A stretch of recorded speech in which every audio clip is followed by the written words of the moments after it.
سود کس نے حرام کیا؟ اللہ نے۔ سور کس نے حرام کیا؟ اللہ نے۔ شراب کس نے حرام کی؟ اللہ نے۔ بڑا دیندار بنا پھرتا ہے، شراب تو نہیں پیتا، سور نہیں کھاتا، سود کھاتا ہے۔ تو میں دعوے سے کہتا ہوں کہ خنزیر کی حرمت اور شراب کی حرمت سود کی حرمت کے 100ویں حصے کے برابر بھی نہیں۔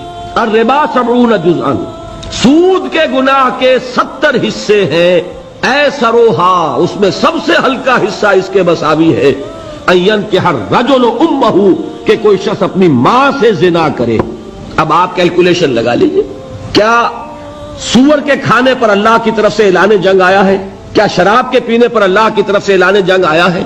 اور سود پر کہا کہ اگر باز نہیں آتے فاذنوا بحرب من اللہ ورسولہ، تو کان کھول کر سن لو اللہ اور اس کے رسول کی طرف سے اعلان جنگ۔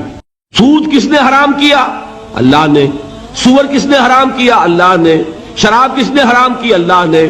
بڑا دیندار بنا پھرتا ہے، شراب تو نہیں پیتا، سور نہیں کھاتا، سود کھاتا ہے۔ تو میں دعوے سے کہتا ہوں کہ خنزیر کی حرمت اور شراب کی حرمت سود کی حرمت کے 100ویں حصے کے برابر بھی نہیں۔ الربا 70 جزءا، سود کے گناہ کے 70 حصے ہیں۔